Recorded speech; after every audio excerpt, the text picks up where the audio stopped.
Iran একদম অন্যরকম একটা সিস্টেম তৈরি করল। এই সিস্টেমের মূল ধারণাটা দিয়েছিলেন আইআরজিসি বা ইসলামিক রেভলিউশনারি গার্ড কোরের দুই কমান্ডার হাসান আব্বাসি আর মোহাম্মদ আলী জাফারি। এই সিস্টেমটার নাম হলো দাফায়ে মোজাইকি, মানে মোজাইক ডিফেন্স সিস্টেম। কনসেপ্টটা খুব সহজ কিন্তু দারুণ কার্যকর। ভাবুন একটা মোজাইকের মেঝের কথা, একটা বা দুটো টাইলস ভেঙে গেলে কি পুরো মেঝেটা নষ্ট হয়ে যায়? যায় না। ইরানও ঠিক সেইভাবে নিজেদের দেশকে দেখে, একটা দেশ নয় বরং ৩১টা আলাদা আলাদা প্রদেশের সমষ্টি হিসেবে। তো এই সিস্টেমটা আসলে কাজ করে কিভাবে, চলো সেটাই একটু দেখি। এর গঠনটা দেখলে সত্যি অবাক হতে হয়, মানে কতটা বড় আর জটিল এই বিকেন্দ্রীভূত ব্যবস্থা। প্রথমে বলি, পুরো দেশটাকে ভাগ করা হয়েছে ৩১টা প্রদেশে। আর মজার ব্যাপার হলো প্রত্যেকটা প্রদেশের নিজস্ব মিলিটারি কমান্ড, নিজস্ব লিডারশিপ, এমনকি নিজস্ব রিসোর্সও আছে, মানে ওরা প্রায় স্বাধীন। শুধু তাই নয়, এই ৩১টা প্রদেশের আনাচে কানাচে ছড়িয়ে আছে ১,০০০-এরও বেশি আন্ডারগ্রাউন্ড মিসাইল সিটি। এগুলো আসলে মাটির অনেক গভীরে তৈরি করা বিশাল সব অস্ত্রাগার। দেশের পাওয়ার সিস্টেম বা বিদ্যুৎ ব্যবস্থাও ঠিক একইভাবে ডিজাইন করা। সারা দেশে ৪০০-রও বেশি পাওয়ার স্টেশন আছে, আর সবগুলো একে অপরের সাথে এমনভাবে যুক্ত যে যদি কোনো হামলায় ১০০টা স্টেশন ধ্বংস হয়ে যায়, বাকি ৩০০টা দিয়ে পুরো ইরান দিব্যি চলে যাবে। ভাবা যায়? এই পুরো মোজাইক ডিফেন্স সিস্টেমটা দাঁড়িয়ে আছে ৭টা মূল স্তম্ভের উপর। যেমন প্রত্যেকটা প্রদেশে নিজস্ব আন্ডারগ্রাউন্ড হেডকোয়ার্টার আছে, নিজেদের গোয়েন্দা সংস্থা, নিজেদের মিসাইল সিটি, এমনকি স্থানীয় বাজিজ বাহিনীও আছে। এর মানে কি দাঁড়ালো? এর মানে হলো যদি কোনোভাবে তেহরানের সেন্ট্রাল গভর্নমেন্ট শেষও হয়ে যায়, প্রত্যেকটা প্রদেশ কিন্তু আলাদাভাবে যুদ্ধ চালিয়ে যেতে পারবে।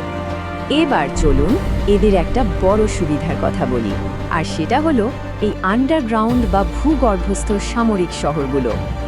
এই বেসগুলো কিন্তু মাটির ৩০০ থেকে ৫০০ মিটার গভীরে তৈরি। এর ফলে কি হয়, আকাশ থেকে যতই বোমা হামলা হোক, ইরানের গুরুত্বপূর্ণ সামরিক অস্ত্রশস্ত্র, মিসাইল, ড্রোন সবকিছু সুরক্ষিত থাকে। আর এর মাধ্যমে ওরা নিজেদের আসল সামরিক শক্তিটাকেও লুকিয়ে রাখতে পারে।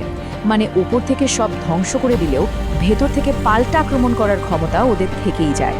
তবে আরেকটা বড় সুবিধা কিন্তু কোনো টেকনোলজি থেকে আসে না, এটা আসে সরাসরি ওখানকার মানুষজনের কাছ থেকে। ব্যাপারটা হলো, এই বাসেজ ইউনিটগুলোর সদস্যদের কিন্তু তাদের নিজেদের প্রদেশেই নিয়োগ দেয়া হয়। মানে তারা সেখানেই যুদ্ধ করে যেখানে তারা জন্মেছে, বড় হয়েছে।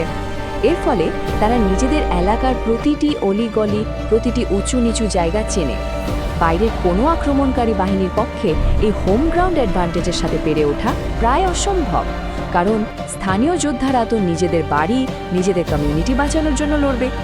তো যখন এই সবগুলো টুকরো এক জায়গায় করা হয়, তখন বোঝা যায় ইরানের স্ট্র্যাটেজির গভীরতাটা আসলে কতখানি। দেখুন, ইরানকে হারাতে হলে শুধু একটা আর্মির সাথে লড়লে হবে না, লড়তে হবে 31টা আলাদা স্বয়ংসম্পূর্ণ আর্মির সাথে, তাও আবার একই সময়। মানে আপনি যদি ভাবেন যে শুধু রাজধানীতে হামলা করে ইরানকে থামিয়ে দেবেন, তাহলে ভুল ভাবছেন, কারণ তাতে দেশটা পঙ্গু হবে না, বরং 31টা আলাদা যুদ্ধক্ষেত্র একসাথে অ্যাক্টিভ হয়ে যাবে। দেশটা তখন আরও অনেক বেশি ভয়ঙ্কর হয়ে উঠবে।